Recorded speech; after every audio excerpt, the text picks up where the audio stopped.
इस गांव का शफिया, और पुराना नाम था असाया। और वफ़ा वफ़ा में ज़िक्र है कि असाया जो जगह है, बीर असाया, वो एक एंड और स्टार्टिंग पॉइंट है। हिजाज यहाँ पे ख़त्म होता है और आगे तिहामा शुरू होता है। लेकिन दूसरी यहाँ के अरब ये कहते हैं कि जो ज़मीनी वाला हिस्सा है, यानी वो ऊपर पहाड़ है, ये नीचे ज़मीन का इलाका है, तो इसको हिजाज कहेंगे और पहाड़ों वाले हिस्से को तिहामा कहेंगे। लेकिन वफ़ा के अंदर है कि इधर आगे पानी का कुआं है, बीर असाया, वहाँ तक हिजाज ख़त्म हो जाता है और फिर आगे पूरी वादी तिहामा शुरू होती है, मक्का ताइफ तक। तो ये असाया में आके काफ़िले रुका करते थे। दरब अल-अंबिया लेफ़्ट पे था, लेकिन इधर आके रुकते थे पानी के कुएं की वजह से। और ये बाज़ार था, ये ज़्यादा पुराना नहीं है लेकिन है काफ़ी पुराना, 2-2,000 साल वाला चक्कर, उससे पहले ये नई कंस्ट्रक्शन है, ज़्यादा पुरानी नहीं है। और इसी तरह आप सल्लल्लाहु अलैहि वसल्लम की सुन्नत थी कि ऊंची जगह पे नमाज़ पढ़ते थे। तो ये सामने नीचे वादी बीर असाया का रास्ता है, और आप सल्लल्लाहु अलैहि वसल्लम ने जहाँ नमाज़ पढ़ी थी वो ये ईदगाह बनाई थी इन्होंने, यहाँ के कबीले वालों ने, लेफ्ट पे जो ये बाउंड्री वॉल है। ये जो पत्थर रखे हुए हैं, ये अब नए पत्थर रखे हैं, ये मुसल्ला असाया है। इधर से आप सल्लल्लाहु अलैहि वसल्लम सुलह हुदैबिया के टाइम गुजर के गए, आगे बीर असाया है, पानी का कुआं। और वफ़ा में जिक्र है कि बीर असाया की जो लोकेशन है वहाँ तक हिजाज है, और फिर बीर असाया के बाद मक्का तक, ताइफ तक, वो तिहामा का इलाका है। और वो जो सामने पहाड़ है वो जबल साफिल है। इस तरह सुलह हुदैबिया के टाइम आप सल्लल्लाहु अलैहि वसल्लम बीर असाया के करीब खड़े हुए थे एहराम की हालत में, तो ऊपर वाली चादर गिरा के हाथ खोल के कहा था कि ये कितनी पाकीज़ा हवा है, क्योंकि ये रास्ता ज़िगज़ैग है और वादी नीचे की तरफ उतर रही है। तो यहाँ हमेशा हवा चलती रहती है, और ना ज़्यादा ठंडी होती है ना गर्म, इस तरह।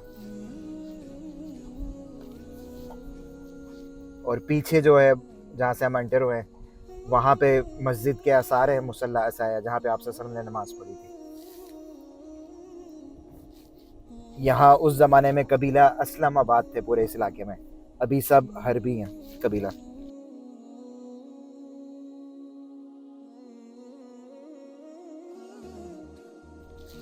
अब ये पूरा मदीना का सराउंडिंग इलाका सब कबीला हरबी के लोग हैं।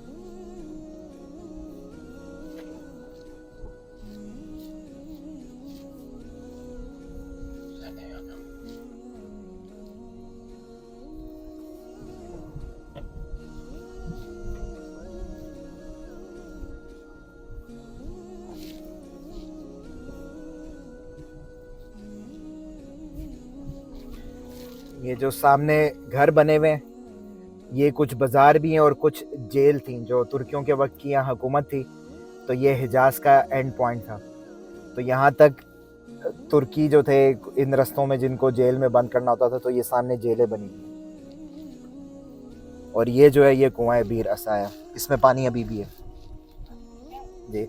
और इस वादी में जब बारिश होती है तो उसके बाद यहाँ पे इधर के जो लोकल अरबी हैं वो इन्हीं जगहों पे मिट्टी में तरबूज के सीड वो करते हैं, और 5 से 7 दिन के बाद वो तरबूज प्रॉपर बन जाता है बगैर पानी दिए।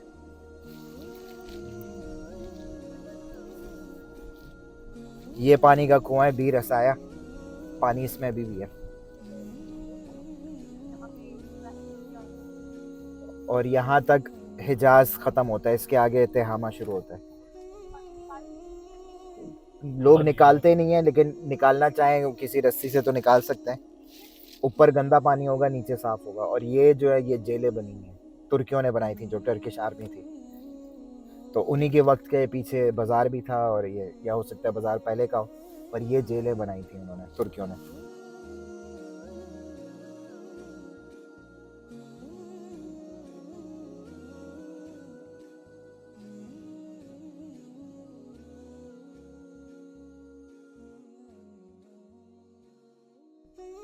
यही रास्ता आगे जाता है बीर हिलवा की तरफ, और वो तरीक़ल हिजरा का रास्ता है वादी अर्ज कहदवात या खज़वात की तरफ का। लेकिन हिजरत के वक्त यहाँ बीर असाया पे नहीं आए थे आप सल्लल्लाहु अलैहि वसल्लम, बीर हिलवा से ही वादी अर्ज से होते हुए जबल वरकान और जबल अक़दस या कुद्स, उधर से सनिया रकूबा से गुजरे। यहाँ सिर्फ सुलह हुदैबिया के वक्त और मुख्तलिफ वक्तों में। और यहाँ जो कबीला बनी असलम था, उनमें से वहाँ बीर हिलवा के करीब ओस अल हजरी असलमी साहबी थे। उन्होंने आप सल्लल्लाहु अलैहि वसल्लम से वहाँ मिले थे और उनके एक ग़ुलाम थे मसूद बिन हुनैज़ असलमी।